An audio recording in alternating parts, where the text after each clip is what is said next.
Bismillahirrahmanirrahim. Assalamualaikum warahmatullahi wabarakatuh. Alhamdulillahi rabbil alamin. Allahumma fasalli wa sallim ala sayyidina wa nabiyyina wa maulana Muhammadin wa ala alihi wa ashabihi wa azwajihi wa dhurriyyatihi wa man tabi'ahum bi ihsanin ila yaumiddin, amma ba'du. Untuk mempersingkat waktu, mari kita lanjutkan pelajaran kita. Sampai mana sudah? Yang membatalkan sholat poin 3. Nah, yang membatalkan sholat bahagian ketiga ya. Kalau yang pertama kemarin yang membatalkan sholat adalah berbicara, dan itu panjang sekali kita membahasnya. Yang kedua, bergerak 3 kali berturut-turut dengan sengaja, dan itu juga kita sudah panjang lebar membahasnya. Kemudian yang ketiga adalah apa? Makan, tetapi ini ada perincian. Nah, makan. Jadi yang ketiga adalah makan. Kalau disebut makan berarti juga minum. Itu membatalkan salat, tapi ada rinciannya. Kita bahasnya apa saja yang bisa membatalkan salat yang berkaitan dengan makan minum. Baik, silakan. 3. Makan, tetapi ini ada perinciannya. 1. Apabila makanan itu banyak, maka sholatnya batal, baik dia lupa atau dia sengaja. Lanjut. 2. Apabila makanan itu sedikit, maka tidak membatalkan sholat kecuali dia sengaja. Adapun orang yang lupa atau orang yang bodoh yang dikucurkan di dalam Islam, seperti orang yang hidup di pedalaman yang tidak sampai dakwah kepadanya, Ya. begitu juga orang yang baru masuk Islam atau orang yang tidak sengaja air yang sedikit masuk ke dalam rongga mulutnya, atau dahak yang tidak mampu dia akan mengeluarkan dari mulutnya, atau makanan yang tersangkut di antara giginya dan mengalir dengan liurnya sampai masuk ke dalam tenggorokannya dan dia tidak mampu untuk mengeluarkan dari mulutnya, maka permasalahan ini tidak membatalkan sholat. Lanjut. Keterangan yang dimaksud dengan makanan sedikit adalah yang dipandang oleh kebanyakan orang. Sebagian ulama mengatakan ukuran makanan sedikit adalah Sebesar sebiji atau 2 biji sim-sim atau sebesar ukuran jintan hitam. Baik. Jadi yang membatalkan puasa, salat ya. Membatalkan salat nomor 3 adalah makan dan minum. Cuman makan dan minum ini ada rinciannya. 1. Apabila ada orang yang salat, makan ataupun minum dengan kondisi makanan yang banyak. Ya, ada orang salat, dia makan dengan kadar yang banyak. Maka siapapun orang yang melakukan ini, sengaja atau tidak sengaja, lupa, sadar atau apapun juga masalahnya, maka salatnya batal. Kalau banyak, bukan batal, kalau banyak makannya atau minumnya banyak. Tapi kalau sedikit, ini tidak batal apabila tidak sengaja atau lupa, atau nanti kita sebutkan di bawah nanti itu ya. Ini tidak batal kalau sedikit. Nah, sekarang permasalahannya, berapakah kadar yang dikatakan makanan atau minuman itu banyak atau sedikit? Nah, para ulama di sini berpandangan, ada yang mengatakan kalau dikatakan banyak, dikatakan makanan itu banyak apabila orang pada umumnya mengatakan itu banyak, ya berarti banyak. Kalau dikatakan orang sedikit, ya sedikit. Nah, tapi ulama yang lain mengatakan harus ada kadarnya, karena orang pada umumnya ini bermacam-macam pendapat. Nah, oleh karenanya ada ulama yang mengatakan dikatakan banyak atau sedikit itu adalah jikalau sebesar sim-sim. Ya, sebesar sim-sim itu jintan, tahu jintan hitam enggak? Jintan hitam atau ini onde-onde itu ada namanya yang di wijen. Nah, sebesar wijen itu masih dikatakan sedikit, lebih daripada itu banyak sudah. Ya, satu wijen ke bawah itu masih dikatakan sedikit. Ya umpama ada orang di giginya itu ada separoh, kalau beras kan masih panjang ya, sepertiga lah masuk di sela-sela giginya. Nah, tiba-tiba ketika dia sholat nggak sengaja nih, lepaslah sepotong nasi tadi, sepertiga nasi tadi, dan tertelan tanpa sengaja. Maka ini sholatnya batal atau tidak? Tidak batal karena dia tidak sengaja. Tapi kalau seandainya sengaja, walaupun sedikit, apalagi banyak, maka sholatnya batal. Mudah dipaham dulu di sini masalahnya ya. Nah, jadi kalau seandainya sengaja makan tadi, mau banyak mau sedikit batal. Ya, sedikit batal apalagi banyak. Tapi kalau seandainya nggak sengaja, kalau sedikit dan nggak sengaja itu tidak batal. Berapa standarnya banyak dan sedikit? Ya tadi sebesar biji wijen tadi, atau sebesar jintan hitam. Atau kita bisa dikatakan biji wijen ya. Biji wijen itu kan kecil tuh ya, biji wijen tuh kecil tipis lagi. Nah, yang sudah kecil tipis lagi. Nah, kalau cuma sebiji dimaafkan, tapi kalau seandainya lebih daripada itu sudah masuk kategori banyak. Begitu tadi ya. Mudah dipaham dulu di sini. Nah, sekarang kita masuk tadi permasalahan yang banyak. Kita ulangin satu-satu. Ulangin tadi yang banyak tadi. Jikalau tadi itu. Yang tadi yang banyak tadi itu. Dari yang terselip makanan di gigi. Nah, dari atas baca. Apabila makanan itu sedikit maka tidak membatalkan sholat kecuali dia sengaja. Ada orang yang lupa atau orang yang bodoh yang diudur. Stop, pelan-pelan. Adapun orang yang lupa, nih satu masalah. Lupa ya, satu. Dia lupa sholat. Lagi sholat itu ngelamun, tiba-tiba ada sebiji nasi kecil terselip di giginya, temakan. Atau dia lupa, gimana kah dia? Sampai dia memakan sedikit, tapi dia lupa. Apa hukumnya? Satu. Yang kedua, orang yang bodoh. Orang yang bodoh. Terus? Yang diuzurkan di dalam Islam seperti orang yang hidup di pedalaman yang tidak sampai dakwah kepadanya. Begitu juga orang yang baru masuk Islam atau orang yang Stop. Yang kedua, orang yang bodoh. Orang bodoh ini ada bodoh yang diuzurkan dalam Islam. Ada orang yang bodoh tidak dikatakan uzur dari Islam. Artinya kalau dia bodoh ini, jahil bahasa Arabnya, bahasa kitanya bodoh. Jadi kalau ada orang yang bodoh tentang agama, tetapi bodohnya ini dimaafkan dalam Islam. Nah, dimaafkan dalam Islam ini, uzur dalam Islam, kebodohan tadi dimaafkan dalam Islam, itu ada dua. Yang pertama, orang yang baru masuk Islam. Orang yang baru masuk Islam, baru tadi pagi masuk Islam, belum belajar banyak lagi, salat dia.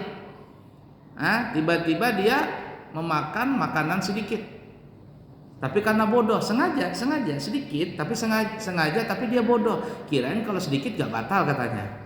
Ini orang baru masuk Islam. Ya, tapi kalau sudah setahun itu mah bukan baru lagi. Makanya ada orang kalau malam hari raya itu atau 2 hari sebelum lebaran banyak sekali surat itu di badan amil zakat. Di suratnya banyak amil zakat, muallaf. Ternyata muallafnya sudah 15 tahun, 20 tahun. Ini muallaf apa ini? Ada satu masjid nanya sama saya, gimana ini guru? Tiap tahun nih orang nih minta terus jatah. Maka banyak banget, bukan satu masjid, banyak banget dia. Mentang-mentang dia muallaf, jadi tiap tahun dapat banyak dia, muallaf dia. Tiap tahun guru, kata saya berapa tahun muallafnya? Ini ada yang sudah 10 tahun muallaf terus. Gimana ini guru? Ya saya bilang selama dia imannya masih kurang kuat, yang dikhawatirkan, khawatir jangan-jangan dia kembali, maka dia boleh mendapatkan itu. Ya, cuman ya nggak tahu diri aja. Tapi ada juga mungkin karena dia memang imannya lemah, katanya bahaya nih kalau seandainya nggak dikasih, jangan-jangan dia nanti akan kembali ke agama yang lama. Maka yang seperti itu walaupun dia sudah 5 tahun, 7 tahun, ya ala kulli hal itu dianggap masih imannya lemah. Ya, maka boleh diberikan zakat. Ya, ala kulli hal seperti itu ya. Tapi kalau di dalam pelajaran, di dalam belajar masalah agama itu 5 tahun sudah bukan lagi mu'allaf yang bukan lagi bodoh yang dimaafkan, karena dia sudah ada kesempatan 5 tahun belajar itu. Tapi kalau baru seminggu atau sehari 2 hari dia bilang saya sholat, saya kira kalau makan sedikit tuh nggak batal, dia makan itu ya nggak batal sholatnya. Nah itu ya. Yang kedua, orang yang bodoh dalam Islam, dimaafkan dalam Islam, adalah orang yang tinggal di pedalaman jauh dari ulama. Jauh dari ulama, tidak ada akses internet, tidak ada akses listrik dan sebagainya. Mungkin zaman sekarang masih ada ya. Wallah alam ada atau tidak ada. Cuman yang saya tahu ada di daerah Jawa Barat, itu di daerah suku Baduy apa namanya? Pernah dengar ya? Cuman kan dia bukan orang Islam ya, dia kayak agama kahirangan atau apalah istilahnya itu. Iya, nggak ada sekolah, nggak ada listrik, nggak ada apa-apa. Ya, di pedalaman, bukan di pedalaman juga, memang dia menutup diri dari akses luar. Artinya kalau orang mau masuk silakan, tetapi tidak boleh merusak mereka punya adat. Dan mereka itu kayaknya bukan agama Islam. Nah, seumpama nih ada orang Islam tinggal dalam kondisi seperti itu, ya, dalam kondisi seperti itu, lalu dia bodoh. Saya kira orang sholat tuh kalau makan sedikit nggak batal, yang banyak baru batal. Nah, kalau kondisi seperti ini, sholatnya nggak batal. Kenapa? Karena dia bodoh, jahil yang dimaafkan di dalam Islam. Ingatin ya, orang jahil di dalam Islam itu cuma ada 2 yang dimaafkan. Satu, orang yang baru masuk Islam. Yang kedua, orang yang tinggal jauh dari ulama, tidak ada tempat bertanya, tidak ada akses untuk mencari ilmu seperti internet, seperti apalah ya. Sekarang ini kan banyak nih ya, walaupun dia jauh dari ulama, sampai ke pedalaman, sampai ke desa-desa, internet sudah masuk. Kita bisa mendengar ceramah, nanya ini, nanya itu. Jadi tidak ada alasan lagi zaman sekarang bodoh. Nah, adapun orang yang tinggal di kota, di kota ini mohon maaf ya, umpama di sekitar Masjid Al Hasan sini, gurunya banyak, macam-macam guru, bahkan guru artis pun juga diundang di sini kan. Masya Allah, luar biasa kan ya, macam-macam guru ini, ustadz ini, macam-macam diundang di sini. Tapi ada orang nggak mau belajar, nggak mau belajar fikih nggak mau ikut, belajar tauhid nggak mau ikut, bodoh dia bodoh nih, artinya nggak tahu dalam agama tadi, jahil dia. Apakah dimaafkan dalam Islam? Jawabannya, orang yang seperti ini tidak dimaafkan di dalam Islam. Artinya kalau nanti di akhirat ditanya sama Allah, kamu kenapa nggak tahu? Saya bodoh ya Allah. Kenapa kamu nggak belajar? Ya nggak sempat belajar ya Allah. Di mana kamu tinggal? Di sekitar Masjid Al Hasan ya Allah. Banyak kiainya, banyak gurunya, banyak sekali. Nah, siapa yang salah? Yang salah bukan pengurus masjid, bukan panitia, bukan gurunya. Yang salah adalah dia sendiri. Karena itu bodoh dipelihara itu. Nggak boleh, orang jahil itu nggak boleh. Nah, jadi kalau ada orang tinggal di sekitar kita ini, dia sholat lalu dia sengaja makan sedikit tadi. Ditanya, kamu nggak tahu kok? Nggak tahu hukumnya. Kenapa kamu nggak belajar? Ya aku nggak sempat belajar. Nah, ini orang seperti ini, sholatnya hukumnya apa ya? Batal atau tidak? Batal. Karena bodohnya tidak dimaafkan dalam Islam. Adapun kebodohan yang tadi 2 tadi, yang dimaafkan dalam Islam, orang yang baru masuk Islam. Yang kedua, orang yang jauh dari ulama, umpama tinggal di pedalaman, lalu dia nggak tahu hukumnya, dia makan sedikit walaupun dengan sengaja, maka sholatnya tidak batal. Mudah dipaham kira-kira ini ya? Baik, kemudian selanjutnya lagi permasalahan orang yang tidak sengaja air yang sedikit masuk ke dalam Stop. Orang yang tidak sengaja air masuk ke dalam mulutnya dan tetelan, umpama nih ya, salat Idul Fitri atau apalah itu, membeludak sampai jamahnya keluar. Ya, membeludak sampai jamahnya keluar. Tiba-tiba turunlah hujan. Hujan, ketika benganga dia bismillahirrahmanirrahim, termasuk air hujan tadi. Tetelan batal enggak? Enggak batal, asalkan sedikit. Tapi kalau bengangas ini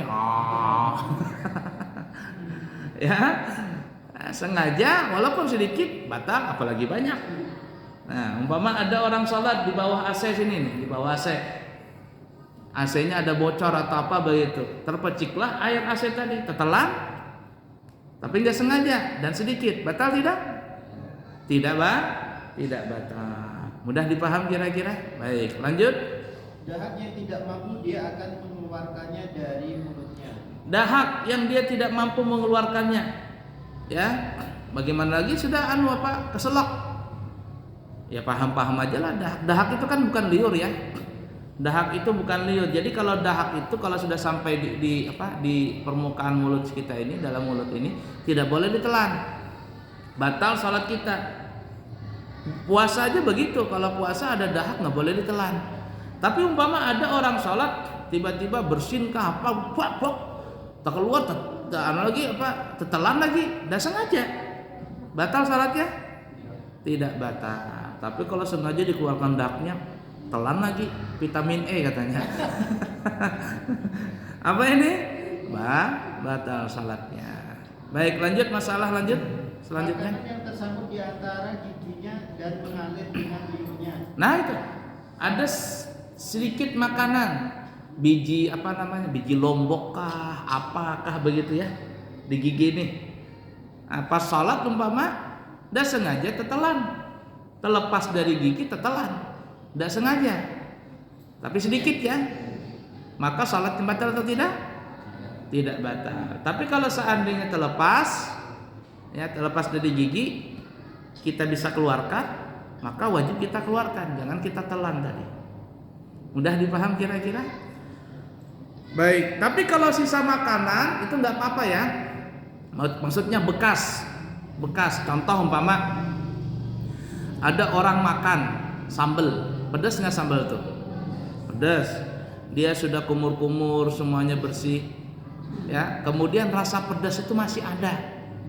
Atau orang bisa ngerokok, ada nggak bau rasa-rasa rokok di mulutnya itu? Saya terus terang kalau ada orang sholat di samping saya, orang itu ngerokok, ya Allah sakit kepala saya, sakit, bau rokok tuh saya pusing, ya, baunya, ya, badannya bau, mulutnya bau. Sama juga orang kalau mulutnya bau tuh juga saya pusing kepala saya. Ada orang sholat begitu menguapkah atau apa, mulutnya bau, pusing saya. Atau badannya bau, pusing saya. Sudah badannya bau, nyender lagi di badan saya begini. Ya Allah, kata saya, ini ketek nyangkut di badan saya ini. Saya kemarin sebelum pulang dari haji, artinya pas pulang ya, maksudnya mampir transit di Bangkok. Mau beli tiket, kehabisan tiket, artinya terbakar tiket saya, akhirnya beli lagi karena pesawat dari Jeddah ini terlambat datang. Jadi mau beli tiket pesawat Bangkok, Singapura, Balikpapan, nunggu 2 hari, baru saya tinggal di Bangkok tuh 2 hari. Saya belum pernah ke Bangkok, Thailand. Jadi pas turun di Bangkok, saya mau buang hajat karena kan lama di pesawat kan ya. Pas mau buang hajat begitu masuk WC-nya, kata saya, mana airnya ini? Jadi orang buang hajat di situ cuman buang kotoran, untuk istinja nggak ada, istinjanya nggak ada. Kata saya, pakai apa ini? Ada tisu, untung ada tisu, pakai tisu, udah pakai air. Tapi jadi setelah itu sudah itu kayak lengket-lengket gitu. Ya Allah nih, kata saya. Kemudian apa lagi? Saya susah cari makanan yang halal tuh susah. Takut kalau ada B2 tuh. Karena kan di sana orang bukan orang Islam rata-rata, orang apa? Buddha kah apa? Buddha kah Hindu? Buddha.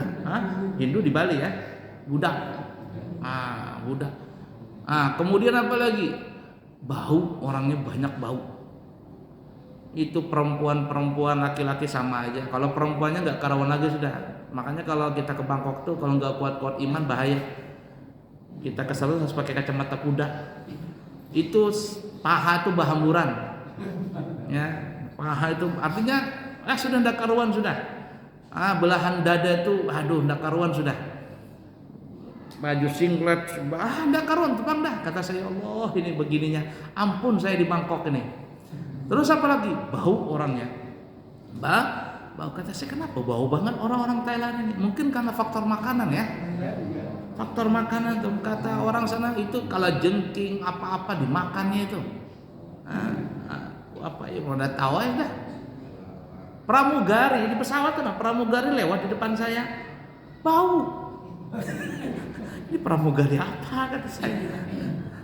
Pusing saat berapa 3 jam perjalanan dari Bangkok ke Singapura, 3 jam atau 2 jam pas saya itu pusing kepala saya, mau muntah rasanya, mau muntah. Sampai di Singapura alhamdulillah sedikit lega, kata saya. Nah itu luar biasa susahnya itu kalau masuk ke negara yang bukan Islam tadi. Nah jadi sampai mana tadi kalau kita ke situ larinya? Ini ya, kalau cuma tertinggal bekasnya saja di mulut, orang makan lombok sudah bersih, tapi masih ada rasa pedas, nggak apa-apa, nggak batal, ya. Apalagi orang minum minuman yang bersoda, minuman bersoda, pas sholat, keluar hawa ini soda tadi, nggak apa-apa. Tapi kalau seandainya tak keluar nang isinya, itu batal ya, karena dia muntah najis. Nah kemudian apa lagi yang tertinggal bekasnya itu ya apa saja lah ya. Nah tapi kalau tidak tertinggal bekasnya, maksudnya ada warnanya ini ikut. Umpama ada orang makan permen, habis makan permen, nah kemudian dia kumur-kumur atau apa. Nah setelah itu dia sholat, tiba-tiba di antara giginya ini keluar rasa manis, dan dilihat liurnya itu bukan warna liur, warnanya warna kuning lah, hijau, berarti ini ada benda dari permen tadi yang mencair bercampur dengan liurnya. Ini nggak boleh ditelan, nggak boleh ditelan. Sama juga saya pribadi kalau saya disuguhkan teh umpama atau apa begitu, minuman yang bukan air putih ya, itu kalau habis minum saya habis teh tadi atau apa, saya biasanya cari air putih. Kenapa? Karena kalau seandainya minum air teh langsung, apalagi antara selesai minum kemudian jaraknya mau qomat itu sebentar, itu biasanya nanti ada terselip di antara gigi ini air teh tadi. Ketika sholat itu air teh tadi keluar di antara sela-sela gigi, kemudian berubahlah liur tadi menjadi warna teh. Ini nggak boleh ditelan ini. Udah dipaham kira-kira? Makanya biasanya saya langsung kumur-kumur atau minum dulu, atau dikasihkan es teh. Biasanya saya suka es teh ya. Ini berapa lama nggak pernah minum es teh ini? Ya es teh itu kalau terakhir saya ambil es batu saya pecah-pecah di mulut, baru saya minum. Saya perkirakan tidak ada lagi rasa manisnya, baru saya sholat. Tapi kalau seandainya masih ada juga, minum air putih, kumur-kumur telan. Udah dipaham kira-kira ya? Nah itu tuh. Baik, selanjutnya masalah meninggalkan rukun daripada rukun-rukun sholat dengan sengaja. Udah habis sudah tadi? Habis. Tuntaskan bacaannya. Yang tadi itu. Tuntaskan. Enggak, yang tadi tuh yang terakhir, yang sampai mana? Air liur. Ya, terus tuntaskan. Makannya bersama di antara giginya dan mengalir dengan liurnya sampai masuk ke dalam tenggorokannya, dan dia tidak mampu untuk mengeluarkan dari mulutnya, maka permasalahan ini tidak membatalkan sholat. Nah, itu permasalahan yang kita sebutkan tadi, lupa sedikit ya, orang yang bodoh. Kemudian apa lagi? Kemasukan air, tidak sengaja tapi sedikit, yang sampai kita sebutkan semuanya tadi. Jawaban semua itu adalah jikalau terjadi seperti itu maka sholatnya tidak batal. Udah dipaham kira-kira? Baik. Ada pertanyaan? Pak, kalau kita masalah batuk tuang hak, terus buang boleh? Boleh, Boleh. boleh. Dapat apa? Enggak. Bahkan orang Arab tuh terkadang begitu. Pak, ambil sapu tangan dia atau tisu, pak begitu. Soalnya baru ini saya setiap soal batuk Pak, dari setiap pompa di sampingnya gitu. Ya intinya enggak boleh ditelan dahak tadi. Iya. Enggak boleh ditahan. Ya, enggak, ini ditelan utama. Kalau ditelan malah muntah ya. Artinya dahak tadi itu bukan liur ya. Dahak, ingus. Pas batuk kita keluar. Ya. Dahak, ingus itu tidak boleh ditelan. Ya, ingus kan dari hidung, kalau dahak kan dari tenggorokan. Padahal ya satu jenis saja dia. Satu jenis yang sudah mengentalkan ya. Nah, orang Arab itu kalau kita sholat tuh terkadang begitu tuh ya. Di Mekah, Madinah tuh kadang yang wak ngambil tisu begitu. Bisa begitu. Saya pun terkadang kalau kena pilek itu begitu, meleleh gitu kan, ya ambil tisu. Nah itu. Nah, tapi alhamdulillah ya, pas berangkat haji ini tahun ini hampir 1 bulan tuh saya merasakan nggak ada sakit saya. Aneh juga, biasanya sakit. Tidak ada sakit, paling sakit aja hidung berdarah gitu, habis selesai. Wah biasanya kalau umroh atau walaupun cuma 12 hari pasti sakit lah. Ini sebulan nggak ada sakit. Tapi alhamdulillah ya, yang lain saya punya jamaah sakit, mau batuk ini, pilek apa semuanya. Saya alhamdulillah nggak ada sama sekali, kata saya alhamdulillah, syukur alhamdulillah. Cuman masalahnya itu bukan masalah sakit, ininya aja kita mencekam. Karena kenapa mencekam? Karena pisahnya ini bukan pisah furoda, pisahnya kan pisah ziarah. Jadi banyak bertangkapan tuh manusia, ditangkap tuh banyak itu. Ya, tangkap. Nah, jadi kalau orang yang kemarin berangkat haji itu yang ditangkap itu ada 2. Satu, yang ditangkap adalah visanya visa umroh. Ini yang masuk dari bulan Ramadan, kan cuma 3 bulan tuh umroh tadi. Kalau sudah habis masa waktunya itu ditangkap, dipulangkan ke Indonesia, dideportasi, sebelumnya disidang dulu dan didenda, bahkan tidak boleh masuk ke Saudi selama 10 tahun. Itu visa umroh. Itu banyak tuh manusia seperti itu. Nah, makanya kemarin ada sampai berapa ribu tuh orang Indonesia nggak kembali ke Indonesia dari bulan puasa, nggak kembali. Itu yang ditangkapi pulang. Itu bahaya itu ya. Nah yang kedua visanya visa ziarah, dan visa ziarah ini yang banyak orang berangkat haji pakai visa ziarah, karena visa furoda itu sedikit aja dikeluarkan oleh pemerintah, sedikit, dan harganya mahal sekali. Jadi pakai visa ziarah. Nah visa ziarah ini masuk ke Mekah insya Allah aman, tapi tidak boleh masuk ke Arafah. Nah jadi yang kena tangkap visa ziarah ini kalau ketahuan ketangkap, dibuang ke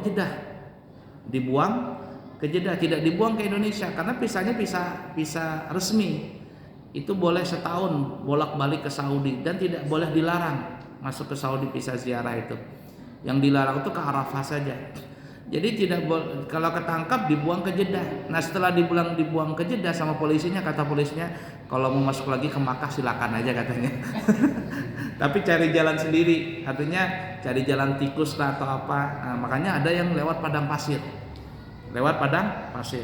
Bahkan yang ribetnya itu ada yang satu travel tuh 3 kali pindah hotel. Pindah sini nggak aman, pindah lagi nggak aman, pindah lagi. Susah sekali. Ada yang tidak mau keluar dari hotel 1 bulan. Ada yang sebulan nggak keluar, nggak berani gitu keluar. Nah ketika sampai wukuf di Arafah, baru masuk ke Arafah, tapi pakai tasnya itu, bisnya itu dikasih stiker di depan pintu. Jadi pintu masuk itu ditutup pakai stiker. Nah jadi polisi nggak masuk, cuma dilihat itu aja. Kalau stikernya itu ada berarti boleh masuk Arafah. Nah itu dari malam tanggal 9 sampai tanggal 9 pagi jam 10. Itu kalau masuk ke Arafah bisnya itu harus pakai stiker. Mahal harganya tuh 4.000 atau berapa? 4.000 real. Berapa uang kita tuh? Mungkin 15 juta atau hampir 20 juta mungkin satu stiker tuh. Nah kemudian jam 10 pagi ada informasi dari Saudi, katanya ulama-ulama Saudi memberikan fatwa orang yang mau berangkat haji masuk ke Arafah itu jangan dilarang. tidak boleh dilarang. Nah, setelah mendengar fatwa itu semuanya silakan masuk ke Arafah itu jam 10 ke atas. Nah, jam 10 ke atas, jam 11, jam 12. Jadi yang masuk ke Arafah tidak perlu lagi ibarat kata pakai tasreh-tasrehan, tidak perlu lagi pakai stiker. Yang penting bisnya itu ada stiker khusus bis masuk boleh gitu. Nah, yang lainnya tidak ada lagi. Nah, itu tuh. Cuman ya itu ngerinya kemarin haji tadi. Makanya itu banyak yang ketangkapan itu. Bahkan mungkin ada bapak-bapak lihat artis di YouTube itu sedang dia bikin di YouTube kan ya, lagi di sini lagi kena tangkap juga dia. Kena tangkap, dikirim ke Jeddah, bisa masuk lagi dia. Nah, setelah itu nggak lagi dia bikin bikin video-video di YouTube tuh, karena bahaya seperti itu. Nah, jadi tahun depan saya berangkat haji nggak mau lagi pakai visa ziarah, jadi kita pakai visa haji asli Furada. Harganya memang agak mahal, 300 juta ya. Ya, 300 juta, tapi lebih mahal tempat lain 400 sampai 500 juta. Ya satu buah rumah lah. Daripada nggak berangkat haji, ada orang nunggu kalau sekarang masuk ke Kemenak 50 tahun mungkin belum tentu berangkat. Kita mati belum tentu bisa berangkat haji. Ala kulli hal seperti itu ya. Baik, ada pertanyaan lagi sebelum lanjut? Ya, habis? Ya, silakan. Kalau ada sisa makanan pas sholat dulu cara membuang itu dulu. Dibuang saja, dibuang. Jadi kalau ada sebiji umpama didorong pakai lidah sampai ke bibir sini. Ya, baru diginikan. Atau kalau mau seandainya mau diludahkan, ludahkan saja tapi jangan ke arah kiblat, ludahkan ke kaki ini. Nah, ke apa? Ke sini. Kalau ada kantong ke gitu. Ya. Kalau ada umpama tisu pakai tisu ya, supaya apa? Supaya tidak terhambur air liurnya ke sejadah lain. Bisa dipaham kira-kira ya? Nah, itu kalau umpama air Bang, kita habis minum teh, tiba-tiba ada teh keluar gitu, ya sudah sapukan saja liur tadi pakai apalah tisu apa? Disepuk tisu air liur tadi. Intinya dihilangkan rasa-rasa tadi dari mulut dan liur kita. Ya, liur yang ada di mulut kita. Ya, yang penting jangan tetelan itu aja. Jangan tetelan. Baik, ada lagi pertanyaan? Kalau untuk kita makan makanan yang bersentuhan langsung dengan api, kalau mau sholat wajib wudu lagi. Itu madzhab yang lain. Itu katanya kalau bersentuhan dengan api dimasak itu madzhab yang lain, batal wudunya. Madzhab kita nggak batal. Ya, madzhab kita nggak batal. Bahkan madzhab yang lain kalau makan daging onta batal itu. Makan daging onta batal. Itu asbaburutnya begini ya ceritanya itu Allah alam. Jadi ketika Nabi dan sahabat lagi makan ya, disuguhkan sama sahabat makan daging onta. Jadi Nabi makan, begitu sahabat makan, tiba-tiba ada yang buang gas, ada yang buang angin kentut, saling lirik-lirikan, siapa ini? Baunya bukan main. Dan tidak ada yang ngaku, ya jelas lah nggak ada yang ngaku, malu lah. Ya, ada Rasul lagi, ada Nabi Muhammad SAW. Tapi Nabi Muhammad tidak terganggu dengan bau itu, biarlah makan saja. Nah, coba lihatnya ya, Nabi itu ingin menutupi aib yang kentut tadi. Kata Nabi, siapa yang habis makan onta, maka hendaklah berwudu. Siapa yang habis makan daging onta, hendaklah berwudu. Dan aku kata Rasul, aku mau berwudu. Padahal aku nggak batal kata Rasul, tapi aku mau berwudu. Nah, ketika Rasul berwudu, sahabat juga berwudu, semuanya ikut berwudu karena tadi Nabi nyuruh siapa yang habis makan daging onta berwudu semuanya. Gara-gara itu orang yang kentut tadi tertutupi aibnya sampai hari kiamat. Tidak ada yang tahu. Nah, kalau pendapat ulama yang lain, mazhab yang lain mengatakan, Nabi tadi mengatakan siapa yang habis makan daging onta berwudu, artinya batal wudunya. Tapi kata mazhab Syafi'i melihat kejadiannya apa sebabnya kalau Nabi nyuruh berwudu, karena ada yang kentut tadi, bukan daging ontanya tadi, karena Nabi ingin menutupi orang yang kentut tadi. Bisa dipaham kira-kira? Nah, jadi yang seperti itu memang ada pendapat, tapi ada yang mengatakan bukan batal tetapi sunnah berwudu saja. Batal tidak, tapi sunnah berwudu. Ya, makan yang apa tadi? Yang bersentuhan dengan api. Ya, ala kulli hal. Ada lagi pertanyaan? Habis ya. cukup dulu, insya Allah kita sambung lagi. Insya Allah nanti ada keberangkatan di bulan September. Siapa tahu jamaah ada yang mau ikut umrah. Insya Allah tanggal 15 September kita berangkat. Pas tanggal 12 Rabiul Awal, insya Allah kita berada di makam Rasulullah. Langsung maulidan di sana. Kemudian ini ada informasi dari pesantren kami, bagi warga sini yang ada memiliki anak yatim, putra atau putri, dan ingin sekolah di pesantren kami, maka kami gratiskan. Yang yatim ya, yang yatim syaratnya satu masih SD, karena di pesantren kami ada tingkat SD-nya, karena yang SD itu yang kami terima. Nah, kenapa kok SD? Karena yatim itu definisinya anak kecil yang belum balik, yang meninggal bapaknya. Kalau sudah balik itu mah bukan yatim lagi. Ini kita ini bukan yatim lagi, yatim piatu sudah ini. Jadi yang kita terima anak yatim yang masih SD ya, baik putra ataupun putri ingin sekolah di pesantren kami, maka kami gratiskan yang yatim tadi.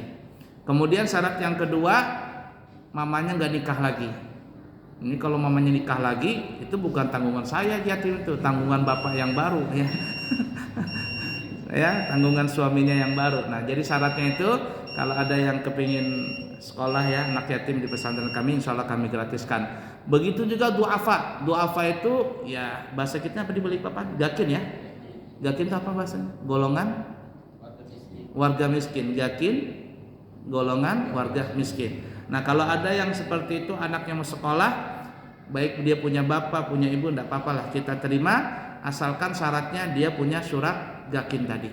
Kalau dia ada punya surat gakin, kita terima, gratiskan tingkat SD, SMP dan SMA. Itu yang kita masuk namanya duafa. Jadi untuk yatim dan duafa kita terima di pesantren sekolah dengan cara gratis. Baik, kiranya cukup sekian. Semoga ada manfaatnya. Subhanakallahumma wa bihamdika asyhadu an la ilaha illa anta astaghfiruka wa atubu ilaih. Wa akhiru kalam, wassalamualaikum warahmatullahi wabarakatuh.